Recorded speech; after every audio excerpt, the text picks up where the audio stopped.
In your view, how will the very concept of wellness evolve over the next decade? Will it become increasingly tied to technology, or do you see a return to more natural and essential dimensions? Technology is a very important thing in the wellness industry and wellness design, particularly today in which AI is becoming a very, very strong asset for the whole industries, but particularly in wellness. And these aspects will influence absolutely the operations and the design as well. However, the spiritual behind wellness component will increase as well. We have to consider that human being is the essence of wellness. Particularly, human being need technology, need the spiritual component, need nature as well. So I would say that there are two main directions in which wellness will evolve. One will use a strong technology component, and the other parts will incorporate spiritual rituals that could change completely our way to perceive our lives. So there's not only one direction, there are at least 2 or 3 different directions. Now the market of wellness, particularly regarding the clients, the final clients, it's ready for having and incorporate different solution and direction.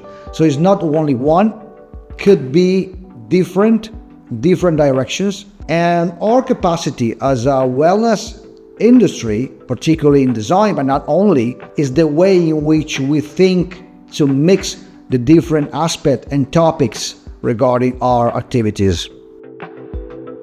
Do you believe it is designers, with their innovative proposals and interpretations, who truly shape the new trends in the wellness sector?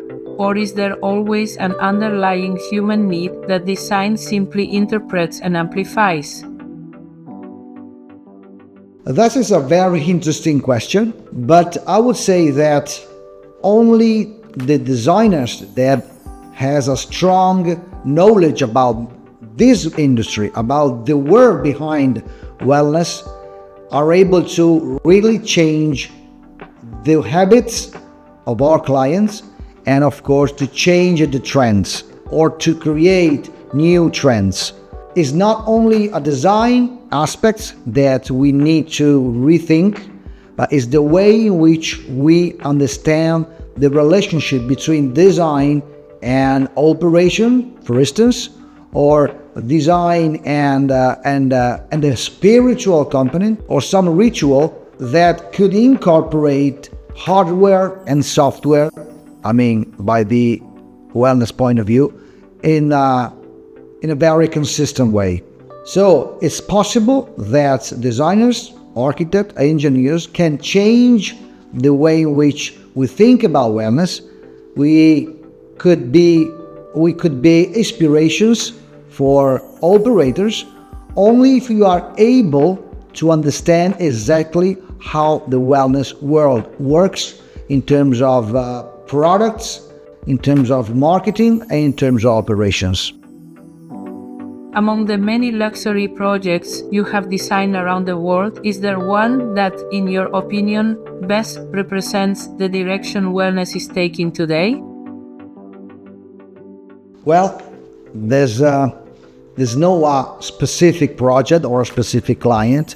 Well, I'm really interested in having a clear idea of the process and the journey of constant project years after years. Anyway, Lefay expressed particularly in the right way our process and our design philosophy and the way in which we work on wellness.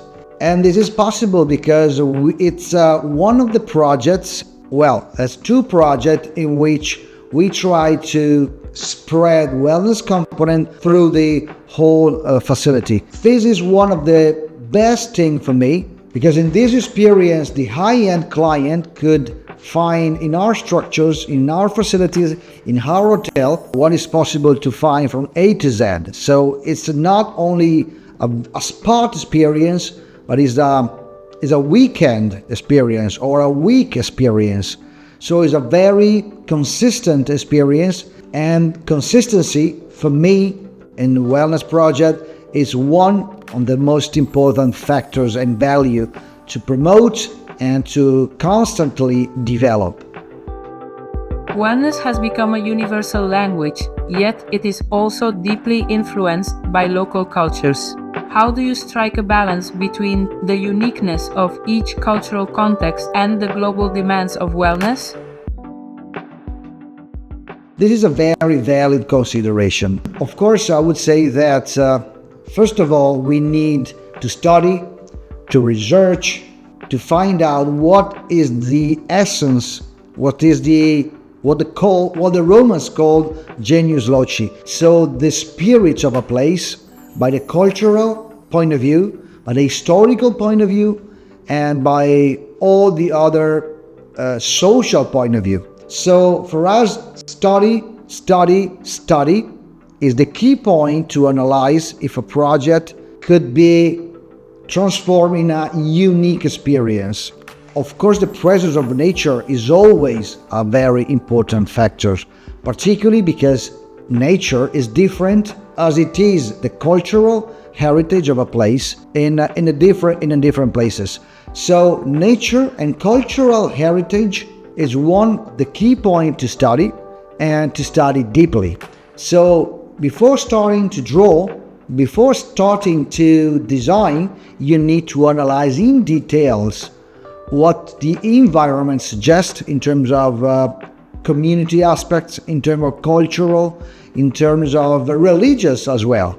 So study allocation is one of the most important elements in the design process and in the wellness creations process.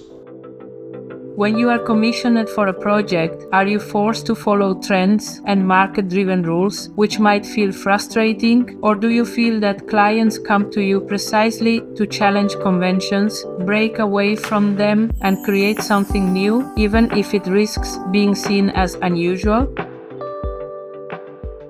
Over the years, we always try to combine the trends with what is really consistent in the centuries. And I think the capacity that we develop in the years is really important. So the capacity to combine the trends that are good, essentially, and we need absolutely to follow by the marketing point of view, but at the same time try to combine the trends with what is really consistent with the human being as it is. So human beings changed a little bit, but basically is the same in any place, in any age, in any continent. So the interesting thing is always the balancing. How to balance a trend, how to balance new things that comes and go every year, every decades, with a consistency of human being behavior, human being need. Because at the end, human beings are always the same, even if it changes in the years. So it's not really only trends, it's a combination of the two things.